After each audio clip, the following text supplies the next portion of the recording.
Hey guys, welcome back to Storytime with Kayla Jade. I'm here with Eden. Hey. This is my best friend. Besties. So we're about to talk PMDD.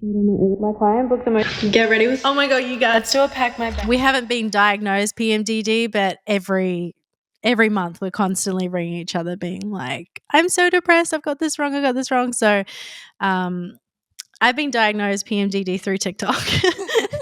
Everyone on this is apparently I have PMDD. So I looked into it and I think you guys are on the money. So we have an expert coming today. Her name is Dr. Kerry and she's going to talk to us all about PMDD. Hi, Kerry. I'm so excited to have you here today. Kerry is a doctor who specializes in women's health.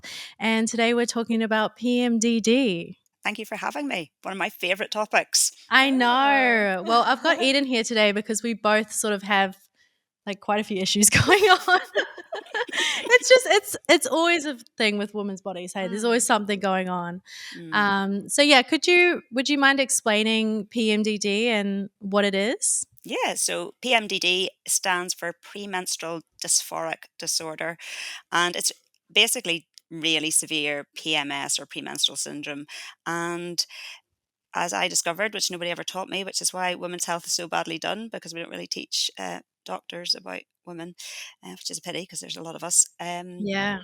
Hormones affect every single cell in your body, and when your hormones change in your menstrual cycle, everything probably is affected. But for some people, they don't really notice it very much. But for probably about 90% of women and girls do get some kind of PMS. It's something, whether it's just a bit bloated or their tummy's upset or, they just feel a bit more irritable.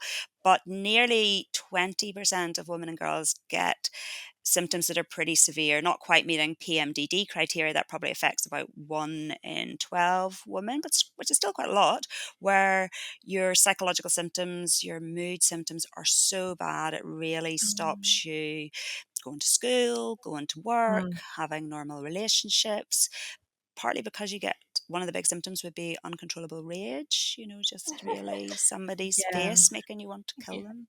Yeah. I had that before. That also happens in perimenopause. So, as an older woman who hasn't had PMDD, I now Mm. am getting a taste of what PMDD would have been like. And oh my God, if you have to suffer Okay. that for a quarter of your reproductive life, yeah, that's why I'm quite passionate about that as well, because I'm having a glimpse of it now, and it's pretty horrible. Yeah. Hey guys, I just got off the phone with Jordan from Herification. I'm so used to using like the luxury, really expensive brands, and like Herification is on par, but it's just like so much more affordable. Like it just makes my hair feel so soft. Jordan's gonna tell us our biggest hair care mistake that we all might be making. So keep listening to find out what it is later in the episode. Well, I'm especially finding like, especially recently within the last couple years, it's just like the week before my period, I am just a completely different person. And I get so depressed and I'm just like, who is this person? And then literally, it's funny. I remember one time, like I was so depressed, so sad. And then one morning I woke up and I was like, I actually feel pretty good today. And then I went and checked and I had my period. And it's like as soon as the period comes, it's like I'm back to normal now. Like, is that sort of what happens with PMDD? It's just like, Absolutely. So that's a yeah, big part of the diagnostic criteria, is that your symptoms disappear within the first few days of your period coming. Not always the first day, it might take a few days, but it's bad typically for a week. Some people it's bad for the 2 weeks coming up to the period, and then usually the first day or two, and then it's gone, and then you're back to your baseline. But obviously your baseline might be different. You can have PMDD and you can have, a chronic depression or anxiety as well. So you may just be worse, but you still may go back. But for people who only have PMDD, then they go, oh, I feel totally normal again. Everything's yeah, gone and I'm happy, and, I can do anything. yeah, So that's kind of helps you make that diagnosis, and it's lovely to come back out into the light, out of the dark. So, and it's not just rage. It's like some people really feel so depressed they feel suicidal. About a third of people PMDD sufferers do have quite significant thoughts of, self-harm and taking their own life. And some people can even have Yeah. a monthly psychosis, so they can actually develop a full psychotic Wow. illness, if in a small number where it's really severe. So they really, it's really, really scary for them and for their family. But it's, I see a lot of, I think it's possibly becoming more common, or maybe I'm just looking for it. Yeah, well, I feel like it's not really something that's talked about. Like, I only literally found out about PMDD probably a year ago through like TikTok diagnosed me. I haven't like formally been diagnosed, but just like I was, telling people my symptoms and stuff, and they were like, "Oh, you might have this," and I've just never heard of it before. So is it something that you can get? Like, how do they diagnose you? Like, is there a way to get actually properly diagnosed? Yeah, probably TikTok is probably pretty good, to be fair. So it really is like, I think there's some really good information out there on social media, Okay. and it is kind of tracking your symptoms, and leaning Mm, into what your body's telling you. If you want to do an official diagnosis, then you need to record it on a symptom checker, which is, a okay. diary would do, but there is some formal Sure. checkers that you can sort of score your mood and match it to your menstrual cycle. And you should do it over 2 consecutive months to see if you're getting that pattern.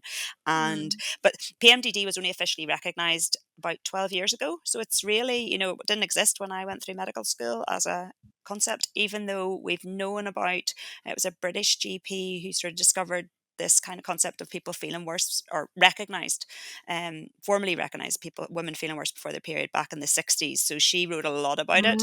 Mm. But I don't know, maybe because she was a woman, she didn't get the Yeah, same literally. attention. Yeah. She wrote the first papers on it, and everybody kind of went like, and she was quite into using hormones to treat it and using diet, like way back, before we were using diet to treat other things. Or yeah, I suppose we used to use diet to treat things before we had drugs. And then I think Mm. then the drugs kind of changed, and I think her work got really sidelined. So we've kind of known about it, and it's, some people get premenstrual exacerbations of other illnesses like asthma, epilepsy, migraine, gut disorders, because Yeah. these hormones, exist throughout our body. So it is a reasonably recent medical diagnosis. A lot of doctors don't know a lot about it, and that's partly because we don't know a lot about women's health and mental health in general. Is it something that's like treated through like hormone therapy, like birth control, or is it like can you work on your diet and like that, is that going to help it at all? Yeah, absolutely. So I also think PMDD is not just one, it's not like measles. Measles is just measles. Or, Mhm. so it's really a collection of symptoms that I think is caused by different things. So, women who have ADHD are much more likely to get PMDD. Well, we're both ADHD. So, and Mm. that's because your sex hormones are really important in your brain. So they, affect how you Interesting. think, how you learn, your mood, your motivation, your energy levels. So you've got that interaction with, an ADHD brain, more likely to get PMDD. Mhm. There's some people who are genetically vulnerable. You've got an inherited tendency. People who have a history of trauma, perhaps their hormone axis is just wired a bit more sensitively. Then there's an overlap with hypermobility. So I don't know if either of you were gymnasts or ballet dancers. Are you super bendy people? So, you don't have bendy No. bodies. So that's another thing that really overlaps with PMDD. And then there's this group of people who have very sensitive allergic systems. So it's called mast cell activation. And particularly for that group, diet is probably really helpful because you're trying to sort of lower your immune system's overactivity. Everything's a bit inflamed, and watching out for invaders when it doesn't need to be. So diet is always like in pretty much in every branch of medicine, but particularly for Everything. PMDD, lots of fiber, really supporting your gut health, really, really important. But you also, if you're a bit sort of allergic sensitive, you have to be careful not to eat too many foods that can trigger off a histamine reaction. So I don't Okay. know if you've seen on TikTok, a lot of people talk about using Pepsid. I don't know, that was seemed to No. be Have you trending heard of for a that? while, which is an antihistamine, and it can settle down the bloating and the sort of all.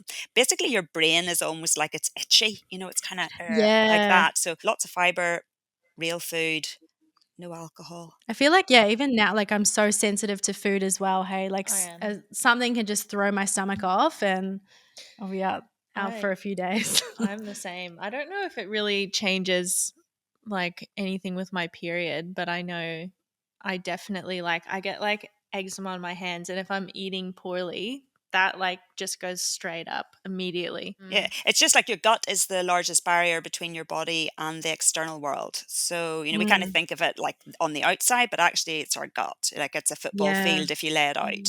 So, food has a dramatic effect on us. And it's one of the things you probably have a bit of control over. It's easier to control your diet than control all the people around you. They're a bit more difficult. So, certainly is something it's really worth eating real food, high in fiber. It's the same stuff for everything, whether you're trying to prevent cancer or feel less depressed. It's the same things. It's all sort of connected in some way, because especially around my period, like I'm not sure if I'm getting stomach cramps or like from my period, or it's like a bowel thing. Like I feel like those two just connect so much. Yeah, no, such overlap. But so you're absolutely right. Lifestyle, not just drugs. So exercise, lifting weights, doing yoga, really regulating your body, having plenty of sleep is always the laziest way to stay well. Yeah. And staying socially connected, hanging out with your friends, really, really important as well as drugs. Yeah. Is it like something you can get tested through your hormones? Like if you get your hormones tested? No. No, so your hormones aren't any different. Your two hormones, if one of you've got PMDD and the other doesn't, your hormones are probably pretty similar. It's got to do with Okay. your brain's sensitivity to changing hormone levels.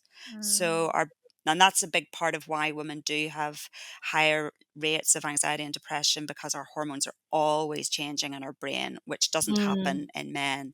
So PMDD sufferers seem to be sensitive to that real shift in progesterone in the second half of the cycle. So and your progesterone builds up to this massive peak around about day 21, and then it crashes down when you don't get pregnant.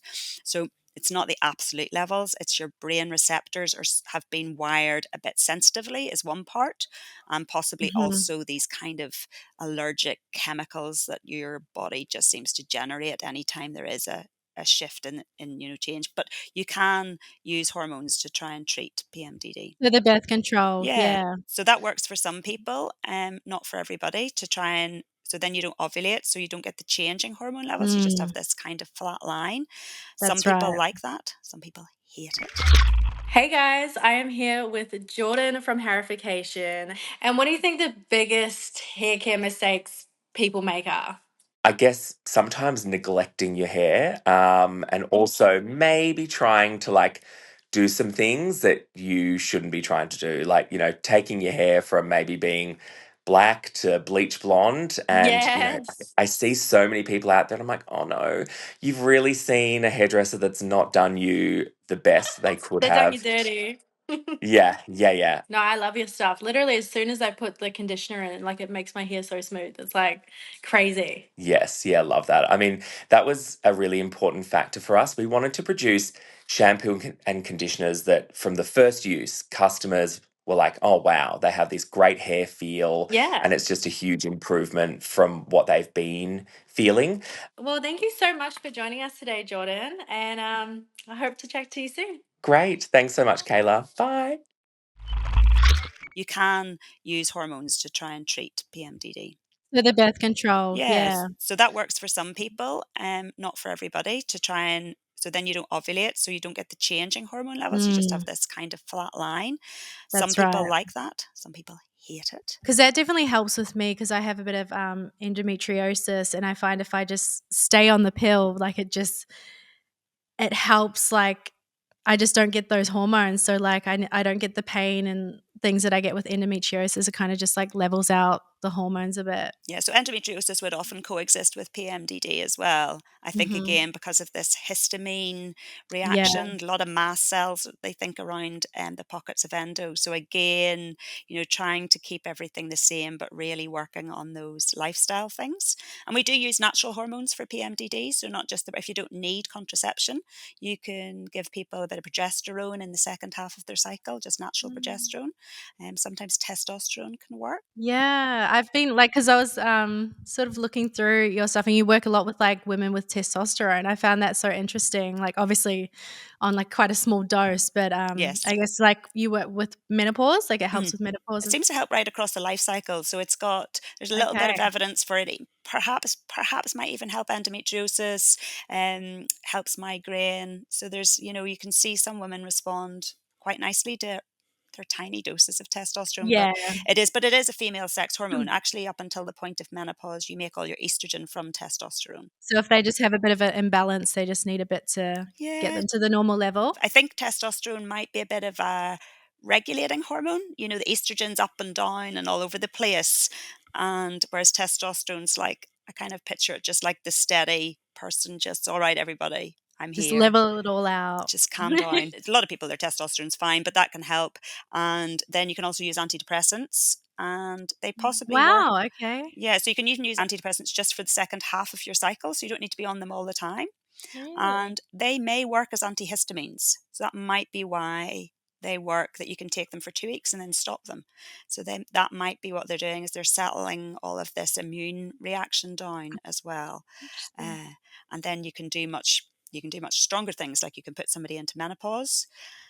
Yeah. And just give them some hormones back, and that some people do that, and some people do seem to cure their PMDD, which is interesting. Yeah, because I feel like it's just sometimes my levels are like all over the place. Like I'll have like a really low libido and then I'm just like, I can be so tired a lot of the time and feel like there's just some sort of wacky stuff going on in there. But Yeah, it is because they're just, these hormones are so, and these other chemicals so are so sensitive. active in your brain. Mm. Like I've seen people when they get, like I use proper HRT in some people with PMDD, and one girl said she stopped feeling suicidal 6 hours after she put the right patch on, which is That's like amazing. which is like so exciting to see that, especially for her.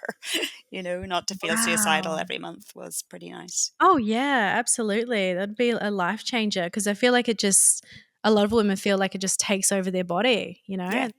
And you're waiting for it each month. So even when you're well, it's like, oh, it's going to happen, so even in your well weeks, you've got that ahead of you. Yeah. Well, for me, I don't know if it's my ADHD, but I always forget about it. So it'll come Great. around and I'm like, what is wrong with me? Like, I'm so depressed. Like, what is going on? And then as soon as my period comes, I'm like, that's right. I always forget about that. That's me every month as well. I'm Yeah. exactly the same. I forget, and then I'm like, "What's my problem?" Then I'm like, "Oh yeah." Yeah. No, I think that's a pretty common female experience. Well, we wouldn't have children again if we remembered, any of these things, so it's, yeah, I think nature tricks us, goes, oh, you'll be fine. Ah!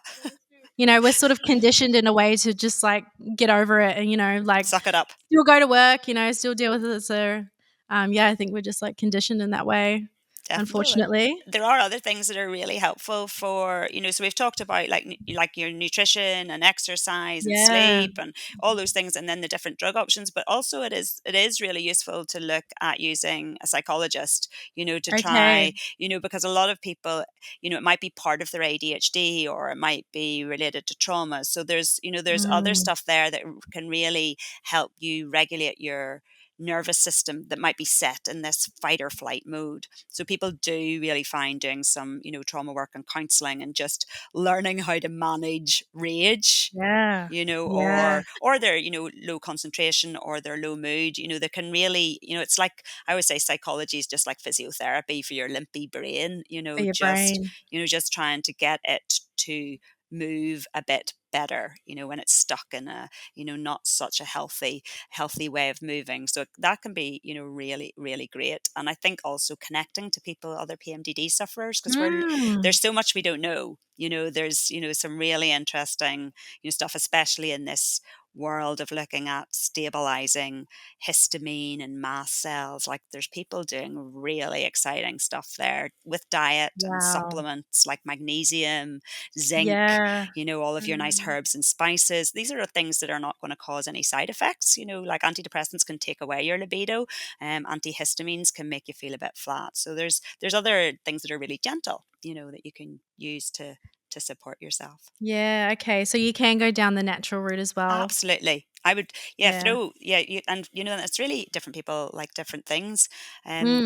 There's a brilliant GP in the UK who, she put herself into medical menopause, but through going through diet and lifestyle, she then came off those medications and she's now medication free, and then Okay. managing it entirely with, diet and weight Natural training herbs and all the natural stuff. And it's almost like you've let your body reset and calm. You know, Mm. you've taken away those hormonal fluctuations for a while, and everything can settle. And you know, and I think it's really interesting as well, especially when you're also an endo sufferer, that you might be able Yeah. to really stop your endometriosis, you know, progressing, you know, and other things. You know, you can really, I think it's an opportunity to transform, you know, your whole health, which is exciting. I love how there's so much like new information coming out. Like it seems to be people getting more knowledgeable about like women's bodies. So yeah, it's exciting to see that we're finally, you know, talking about it more and finally realizing that there are issues with these things. So Yeah, yeah, yeah, it's so yeah, good to see. yeah. So we're getting some attention at last. We've been a bit abandoned for Yeah. centuries. You know, most Yeah. most of the Yeah. drugs that we use in medicine have only been tested in men. So That's right. I think I might have seen that on your page as well. mhm, Like women's bodies haven't been tested. It's always been no, men. So too complicated. um, Well, if you're a PMDD sufferer, we've got a great platform for people to try and find information and try and find doctors who are a bit more interested in hormones and interested in endometriosis, because it's, you know, an area that really needs a lot more attention, and yeah. trying to get different specialists, people from different backgrounds, to talk to each other so we can all share our knowledge and, you know, learn more about the female body. So yeah, definitely push my healthy hormones. And if anybody who's struggling with low libido out there, they should sign my petition to get testosterone onto the PBS so that it's affordable for Australian women, because we're the only Yes, country in the world that makes absolutely. a product for a testosterone product for women. It's licensed for low libido in women in Australia, but it's still too expensive. And men have got Mm. 9 testosterone products on the PBS, and we've got none. Wow, That's not fair. that's not fair. We need some sexual Mm. health equity, or at Absolutely. least one product would do. Yeah, yeah, just give us the one. Just We'll be one, happy with the one. one. We're You not asking know? for much. Yeah. I think a lot of women do suffer with that as well, like the low libido. And, you know, I feel like a lot of the time they would think that it's a me problem or it's, you know, something wrong with me, but it's probably something to do with your hormones. So, yeah, Yeah. definitely check out that information and, you know, get We've got checked. we've got options. Yeah. So I think women suck again, like low libido, and not everybody wants to have sex. For people who want to have sex, it's really nice to have an option to Yeah, try and help you out. absolutely. Oh, well, thank you so much for coming, Dr. Carey. It's been amazing having you on. Thank you very much for having me. I'm glad we were able to do PMDD in such a succinct way. I think your questions were absolutely bang on. You've done your research. Oh, yay. Awesome. Thanks so much. All right. Cheers. Bye, Kayla. Bye. Bye.